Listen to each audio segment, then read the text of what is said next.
आप सभी का हमारे इस चैनल पे स्वागत है।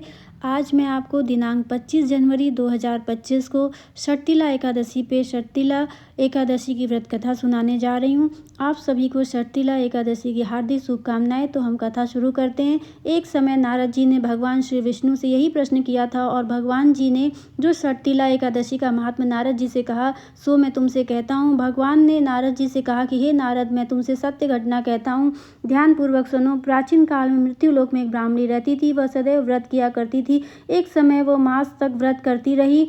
एक मास तक व्रत करने से उसका शरीर अत्यंत दुर्बल हो गया। यद्यपि वह अत्यंत बुद्धिमान थी तथापि उसने कभी देवताओं या ब्राह्मणों के निमित्त अन्न या धन का दान नहीं किया था। इससे मैंने सोचा कि ब्राह्मणी ने व्रत आदि से अपना शरीर शुद्ध कर लिया है, अब इसे विष्णु लोक तो मिल जाएगा, परंतु उसने कभी अन्न का दान नहीं किया, इससे इसकी तृप्ति होना कठिन है। भगवान ने आगे कहा, ऐसा सोचकर मैं भिखारी के वेश में मृत्युलोक में उस ब्राह्मणी के पास गया और उससे भिक्षा मांगी। वह ब्राह्मणी बोली, महाराज किस लिए आए हो? मैंने कहा, मुझे भिक्षा चाहिए। इस पर उसने एक मिट्टी का ढेला मेरे भिक्षा पात्र में डाल दिया।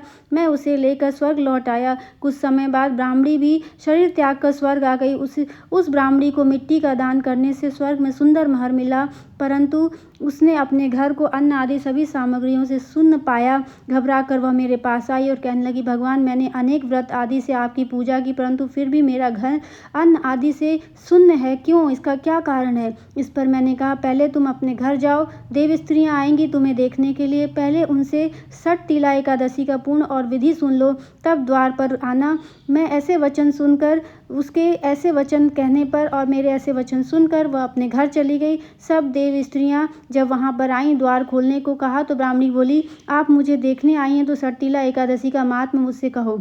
उसमें से एक देव स्त्री कहने लगी, मैं कहती हूँ। जब ब्राह्मणी ने षटतिला एकादशी का महात्म्य सुना तब उसने द्वार खोल दिया। देवगणों ने उसे देखा कि न तो वो गांधर्वी है, न आसुरी है, वरन पहले जैसी मानुषी है।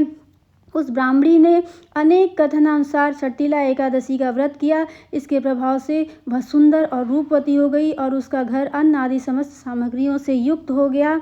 अतः मनुष्यों को मूर्खता त्याग कर षटतिला एकादशी का व्रत और लोभ न करके तिल आदि का दान करना चाहिए। इससे दुर्भाग्य, दरिद्रता और अनेक प्रकार के कष्ट दूर हो जाते हैं और मोक्ष की प्राप्ति होती है। इसलिए आप सभी से निवेदन है कि आप भी इस एकादशी में अगर हो सके तो व्रत कीजिएगा। अगर व्रत नहीं कर पाते हैं तो व्रत के नियमों का पालन जरूर कीजिएगा। और इसी के साथ मैं कथा यहीं पर समाप्त करती हूँ और आशा करती हूँ आपको हमारी कथा पसंद आई होगी। अगर पसंद आई है तो कमेंट बॉक्स में आप ज़रूर लिखिएगा कि आपको कैसी लगी कथा, और ऐसी और कथाएं सुनने के लिए हमारे चैनल को सब्सक्राइब जरूर कीजिएगा। तब तक के लिए आप सभी को धन्यवाद।